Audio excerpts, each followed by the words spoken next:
Merci d'être à l'écoute de Radio Mali. Il est 13 heures à Bougouni, même heure à Saint-Mégar. C'est l'heure de votre journal de la mi-journée.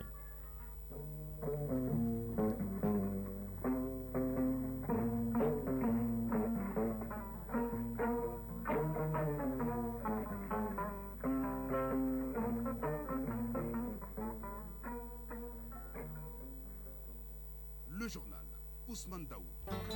Mesdames et messieurs, bonjour à la une de ce 13 heures. Face à la montée en puissance de la consommation de la drogue au niveau des jeunes, le gouvernement engage les hostilités pour freiner le fléau et c'est la région de Bougouni qui a abrité la première étape, d'où nous fera le point Abdul Karim Konati. À Gao, les communautés filment le calumet de la paix à travers une rencontre communautaire qui a regroupé Kel et Souk et alliés. Il s'agit de favoriser le vivre ensemble, la paix et la réconciliation. Agali Agissa nous en dira un peu plus. Malikoura Biométrie, c'est le fruit de 13 experts maliens pour un système informatique souverain de gestion des données de recensement administratif à vocation d'état civil RAVEC. Ce mécanisme de souveraineté fait partie des faits marquants de 2024. Malikoura Biométrie sera dans le rétroviseur 2024 de Garibou Perrault. Hors du Mali, en République démocratique du Congo, les combats s'intensifient entre les rebelles du mouvement M23 et l'armée régulière. Pendant ce temps en France, l'ancien président Nicolas Sarkozy est depuis ce matin devant les tribunaux pour le présumé financement de sa campagne de 2007 par la Libye. En sport, suite ce lundi de la 6e journée du championnat national de football Ligue 1 au stade Mamadou Konaté et sur le continent Saltan pour le Doliba AC, le stade malien de Bamako en Ligue des champions en Coupe de la Confédération. Fotigui Tunkara sera là pour le tour de l'actualité sportive. Voilà pour le sommaire. Dans un instant, les détails. Mesdames et messieurs, nous sommes lundi 6 janvier 2025. Bonjour et bienvenue. Merci d'avoir choisi Radio Mali pour vous informer. Comme tous les premiers, lundi du mois, direction Koulouba pour la traditionnelle montée et des couleurs. Le président de la transition, le général d'armée, Assimi Goïta et ses collaborateurs et tout le personnel de la présidence ont procédé à cette traditionnelle montée de couleurs de tous les lundis. Premier lundi du mois, même rituel au niveau de la primature avec le général de division Abdoulaye Maïga, Premier ministre, ministre de la décentralisation autour du chef du gouvernement pour la traditionnelle montée des couleurs, les chefs des services rattachés également, les membres du cabinet de la primature, ceux du ministère de l'administration territoriale et de la décentralisation, le gouverneur du district de Bamako, le président de la délégation spéciale du district de Bamako, les forces de sécurité et le personnel autour du Premier ministre, le général de division Abdoulaye Maïga, Premier ministre, ministre de l'administration territoriale et de la décentralisation. Voilà ce qu'il fallait retenir de la traditionnelle montée des couleurs à Koulouba et à la primature. Direction à présent Bougouni, où le ministre en charge de la jeunesse a procédé au lancement des activités de la lutte contre la consommation des drogues et les substances psychoactives par les jeunes. Il s'agit à travers une sensibilisation accrue contre les dangers liés à la drogue, car depuis quelques années, la consommation de la drogue continue de gagner du terrain dans notre pays et l'implacable constat a été fait au cours des derniers concours de recrutement au sein des forces de défense et de sécurité.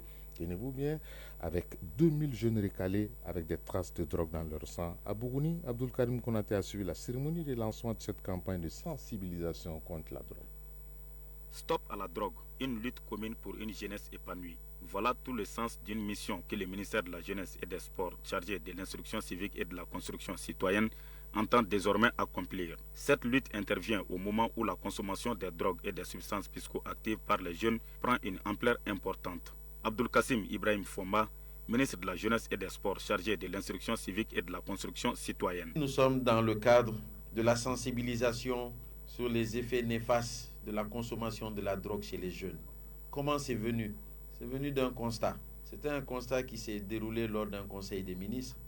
Le président de la transition, après un concours de recrutement dans le cadre des forces d'armée et de sécurité, a passé un message. Il y avait 5000 jeunes qu'il fallait recruter. Et ces 5000 jeunes qu'il fallait recruter, 2000 dossiers ont été rejetés parce que dans ces 2000 dossiers, c'était des cas où il y avait des traces de drogue dans leur sang. Et malheureusement, lorsque vous prenez 5000 dossiers et que vous enlevez 2000 dossiers, vous êtes presque à 50%. Donc il a dit que c'est vraiment une sonnette d'alarme. Pour lutter efficacement contre ces fléaux, le département a mis en place une commission dont son rôle essentiel est de mobiliser la jeunesse et les populations maliennes autour des activités de la campagne de sensibilisation sur les effets néfastes de la consommation des drogues et des substances psychoactives. Abdul Kassim Ibrahim Fomba, ministre de la Jeunesse et des Sports chargé de l'instruction civique et de la construction citoyenne. Nous avons voulu que ce soit une commission qui regroupe tout le monde. Et ça va nous faciliter la tâche parce qu'il nous faut avoir des réponses globales, concertées. Et dans le cadre de la commission, c'est un peu ça l'idée.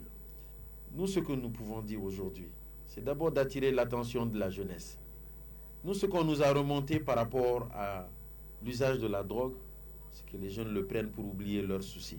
Je ne connais pas de drogue qui vous permette de faire disparaître votre souci. Ça n'existe pas. Les autorités de la région de Bouni, à l'issue du lancement des activités de cette lutte implacable contre la consommation des drogues et les substances psychoactives par les jeunes, ont promis de joindre leurs forces à celles du ministre Fomba pour l'atteinte des objectifs. Bouni, Abdul Karim Konaté, Djibril Bagayogo pour l'ORTM.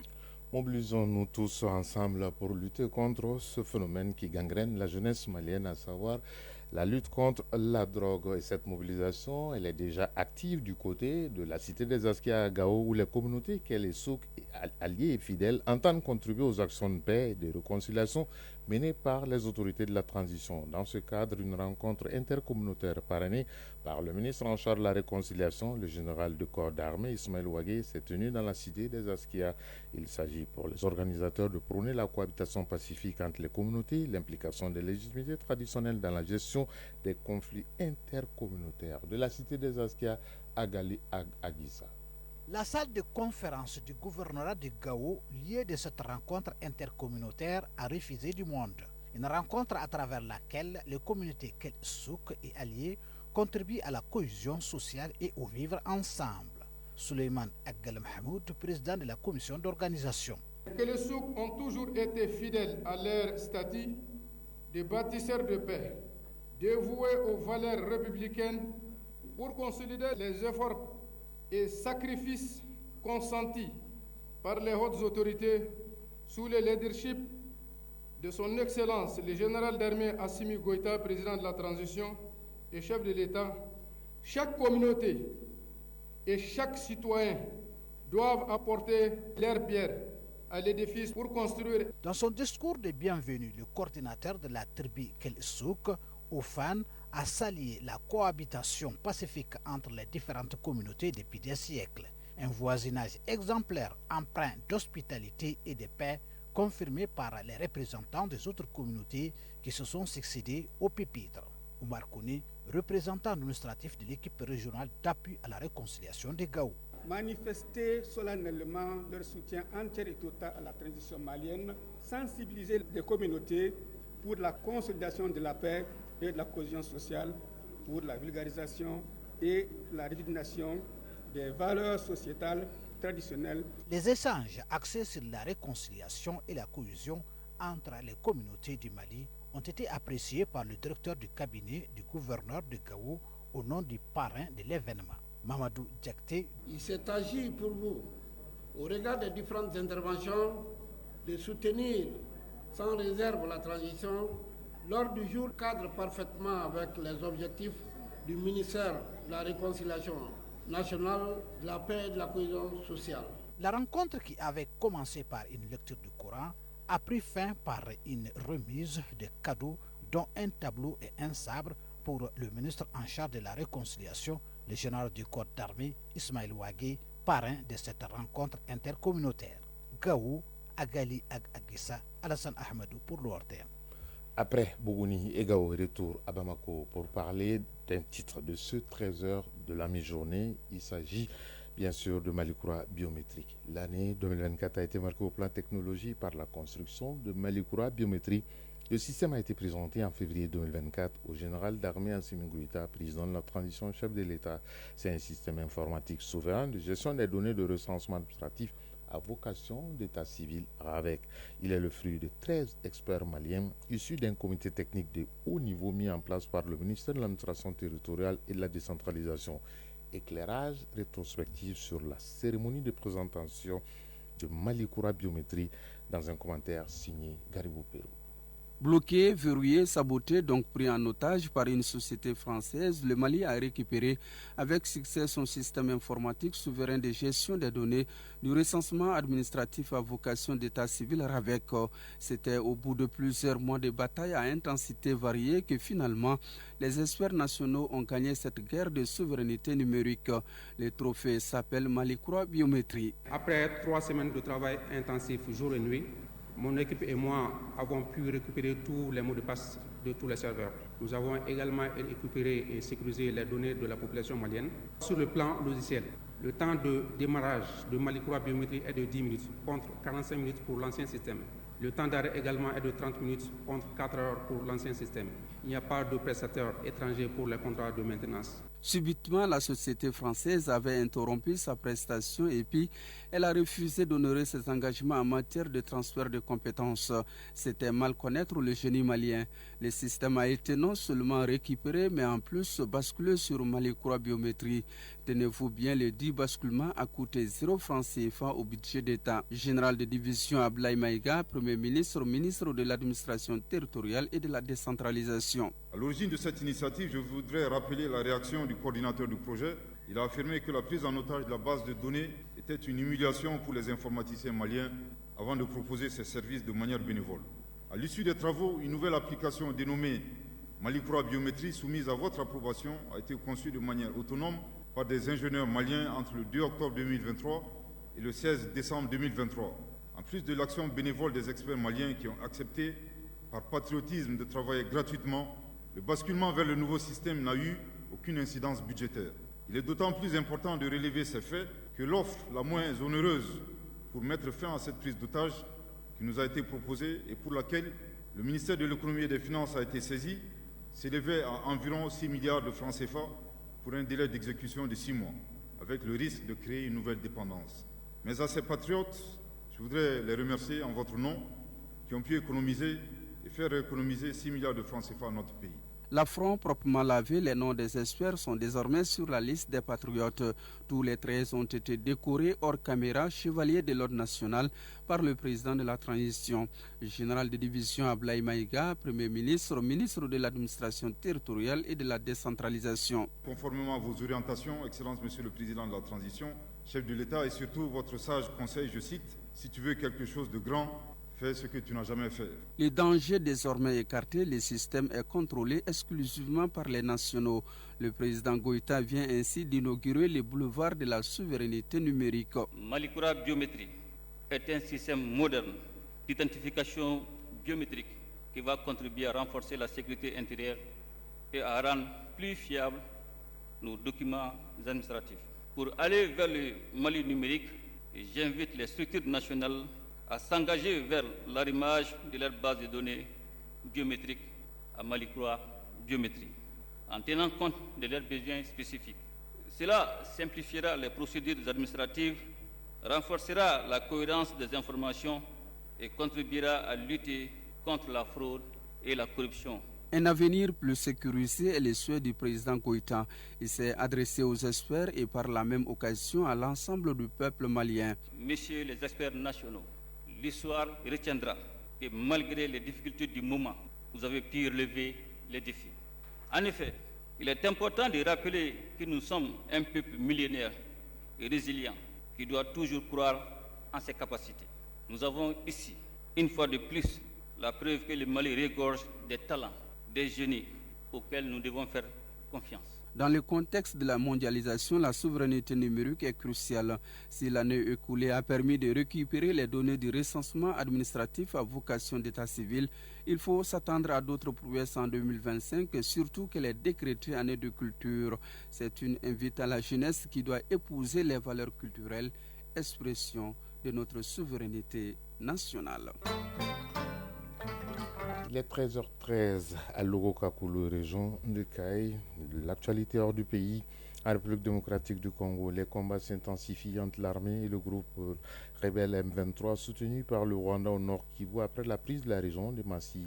Ces affrontements de 3 jours ont provoqué un déplacement massif de la population. Ce conflit est concentré depuis quelques mois sur plusieurs collines, notamment à la limite entre les provinces du nord et sud.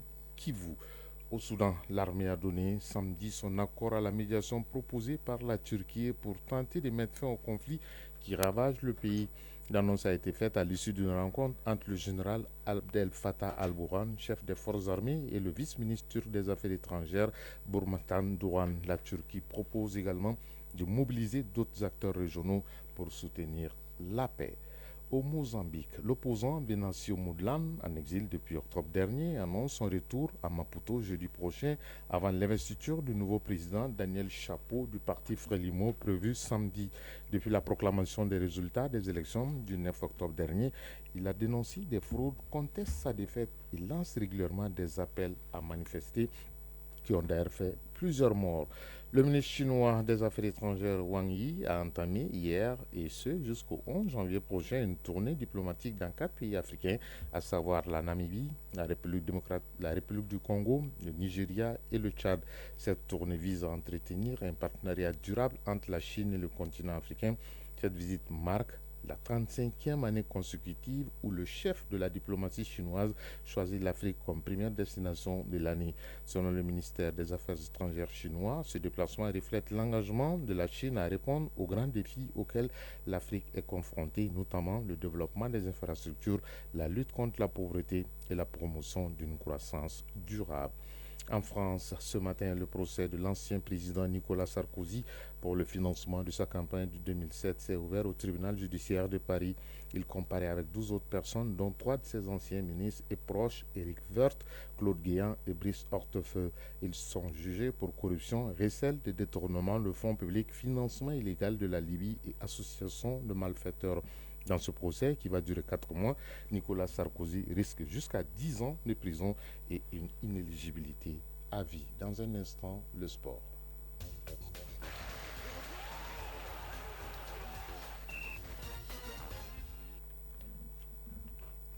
Et bien après quelques jours d'absence, j'ai beaucoup de plaisir à retrouver celui que j'appelle affectueusement Dougouti Bafouti Tunkara. Bonjour et bienvenue. Merci à vous, Soumane. Bonjour à vous, bonjour à tous. On va démarrer avec le championnat national de Ligue 1 professionnel. La 6e journée se poursuit cet après-midi. Oui, avec 3 matchs au programme cet après-midi au stade de Salfou-Keita de Kati. Le FC Diarra jouera contre AFE à 15h45 au stade Mamadou Konaté. L'US Bougouni sera opposé à l'AS de Bamako à partir de 16h.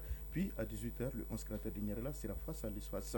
Avec cette 6e journée s'achève donc demain mardi avec les oppositions AS Bakardian de Barouli, AS Police au stade de Salfou-Keita et US Bougouni Étoile du Mandé au stade Mamadou Konaté. Le match Stade Malais de Bamako Djilba AC est reporté à une date ultérieure en raison de la 4e journée des compétitions africaines des clubs dans lesquelles sont engagées les 2 équipes.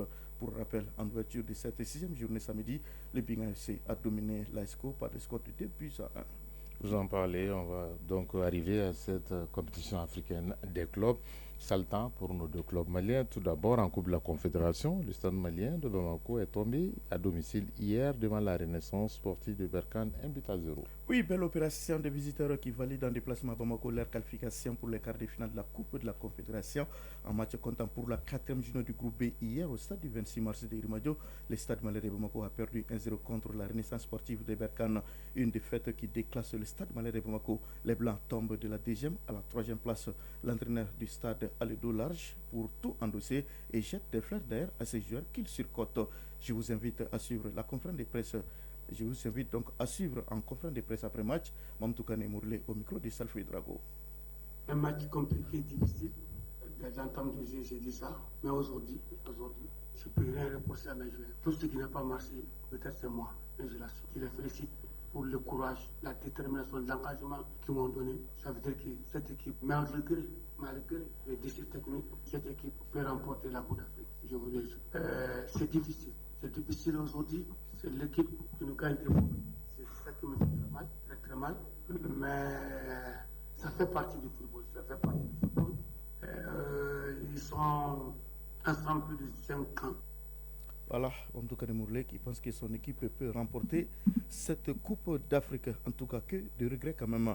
Dans l'autre match de ce groupe B, Stellenbosch d'Afrique du Sud a battu CD Lundasoul d'Angola 2-0. Au classement, après 4 journées, Berkane est en tête avec 12 points. Devant Stellenbosch 6 points, le Stade malais de Bamako 4 points et CD Lundasoul 1 point. Autre Résultat de cette 4e journée, Giraffe de Dakar a gagné contre Orapa United du Botswana 1-0. À 5 Mimosa de Côte d'Ivoire et l'USM Alger se sont accrochés un but partout. Et Nemba du Nigeria a étrié Black Bulls du Mozambique 4-1. Alors, le 16 Constantine d'Algérie a laminé Bravos Domakis d'Angola 4-0. Le 16 Faxien de Tunisie s'est incliné devant Simba SC de Tanzanie 1-0. Al-Masri d'Égypte et Samalek d'Égypte se sont neutralisés 0-0 dans le duel des Égyptiens. Ligue des champions d'Afrique de football, le Djoliba AC s'est incliné hier également par ce même score d'un but à 0 en Angola devant Sagrada Esperança, un match comptant pour la 4e journée. Oui, absolument. En tout cas, un week-end quand même un peu morne, terne pour les clubs maliens. Une défaite quand même qui n'est pas forcément synonyme de fin de course pour le Djoliba AC en vue des quarts de finale, mais c'est quand même un revers qui hypothèque sérieusement les chances des Rouges mathématiquement encore en course pour les quarts. Hier en déplacement donc en Angola au compte de la 4e journée du groupe 2 de la Ligue des champions d'Afrique de football, le Djoliba AC a perdu contre Sagrada Esperança 1-0 au bout d'un match pourtant territorialement dominé par les Rouges. Impressionnant dans les statistiques, 61% des possessions de balles contre 39, 15 tirs contre 15 tirs dont un seul cadré, 10 non cadrés et 4 bloqués contre 11 tirs, 5 cadrés, 4 non cadrés et 2 bloqués. Une grosse occasion contre 0 et 7 corners contre seulement 1 en 90 minutes. L'emprise sur le jeu n'a pas donc empêché le Djoliba AC d'essuyer sa 2e défaite en poule. Pour l'entraîneur du Djoliba AC, cette défaite s'explique par des facteurs. 1. Le manque de réalisme de son attaque. 2. Le laxisme de sa défense. Je vous propose d'écouter Demba Mamadou Traoré que nous avons joint au téléphone. Ça a été un match où on a eu le ballon, ça a été un match où on avait l'ascendant, ça a été un match aussi où je pense que la domination était là, mais ça a aussi été un match dans l'ensemble où il y a 2 enseignements à tirer. Un, d'abord, on domine, on ne marque pas, on crée énormément d'occasions, mais que de ratés, beaucoup de ratés à ce niveau de la compétition, ça ne pardonne pas. Et ensuite aussi le but qu'on prend, je pense que ça a été un laxisme patent de la défense, un ballon en plex qu'on prend dans une compétition de très haut niveau. Il faut marquer, il faut savoir marquer. Quand on a les occasions, on marque. Aussi, il faut être très concentré derrière. Voilà des expressions de regret encore du côté du Djoliba AC. Dans l'autre match de ce groupe des Pyramides d'Égypte s'est imposé 2-1 devant le leader, l'Espérance sportive de Tunisie. Même si les deux équipes comptent désormais les mêmes nombres de points, la physionomie du groupe n'a pas changé malgré la victoire ou la défaite pour l'un et l'autre club. Alors, après 4 journées disputées, l'Espérance sportive de Tunis reste en tête avec 7 points, devant Pyramide d'Égypte 7 points également, Sagrada Esperança d'Angola 5 points et le Djoliba AC ferme la marche avec seulement 2 points, des points consécutifs à 2 nuls. Pas de victoire pour le Djoliba AC qui n'a pas encore inscrit les moindres buts en 4 matchs. Autre résultat de cette 4e journée, Al Hilal d'Omdurman du Soudan et Mouroudia Club d'Alger ont fait jeu égal 1 but partout, un nul qui suffit donc aux Soudanais pour se qualifier. Les Phares de Rabat ont dominé Manima de la RDC 2-0. Le Raja de Casablanca a battu Mamelodi Sundowns d'Afrique du Sud 1-0. Les Orlando Pirates d'Afrique du Sud se sont imposés devant le stade d'Abidjan 3-0. Young African de Tanzanie a disposé du TP Mazembe 3-1. Enfin, le CRB Luzdad l'a emporté devant le grand national Al-Ahly d'Égypte 1-0. Ce qui veut dire qu'il n'y a pas d'équipe imprenable. Il faut seulement y croire. Comme le disait l'ancien entraîneur du Stade Malien de Bamako, gloire du football africain, Ganaïa Abdul Karim Marazak, pour répondre à l'entraîneur du Djoliba et à vos statistiques, football, c'est but. En tout cas, il le faut pour gagner. Voilà, il est 13h passé de 23 minutes à Douninkoro, région de Ségou, la même heure à Dramani, région de Kaï. C'est la fin de cette session d'information. Mais surtout, ne lâchez pas Fotiki Tunkara, puisqu'il va refaire le match du Djoliba et du Stade Malien de Bamako dans l'émission sportive Score de RTM 1 à partir de 21h45 avec ses invités. Il y aura une journée très très longue, je n'aimerais pas être à sa place. La mise en onde de cette édition a été assurée par Absi Traoré, assisté de Fousseni Sissoko, mise en ligne, Sekou Traoré, réalisation, Souma Waïdara Kouma Sissako, présentation, Ousmane Daou. Bon après-midi à toutes et à tous. Si vous êtes à table, bon appétit. Si vous avez fini de manger, bonne digestion. Dans un instant, Aïssata Tangara sera là pour les avis et communiquer. Bonne semaine à toutes et à tous. Chacun de nous ne peut être une étoile, mais tâchons de briller pour éclairer là où nous sommes. Tout le plaisir a été pour moi de vous retrouver et à très bientôt.